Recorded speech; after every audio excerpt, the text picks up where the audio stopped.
शहजाद अली की रिपोर्ट के मुताबिक खबर शामिल की जा रही है। गुजरांवाला डीसी कॉलोनी के पास जीटी रोड पर धुंध और सड़क पर फिसलन की वजह से मुसाफिर बस उलट गई, जिसके नतीजे में 2 मुसाफिर जाँ बहक और 27 जख्मी हो गए। वाक़े की इतला मिलते ही रेस्क्यू 1122 की टीमें 5 मिनट में रिस्पॉन्स देते हुए 7 एम्बुलेंसेस, 2 रेस्क्यू गाड़ियां और रिकवरी गाड़ी रवाना की और मौके पर पहुंच गए।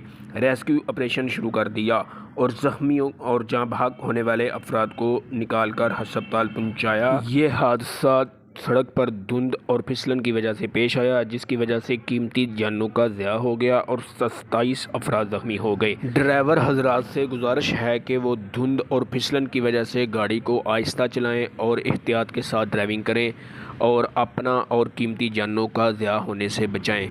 कैमरामैन अली भट्ट के साथ शहजाद अली, न्यूज़ 4 गुजरांवाला।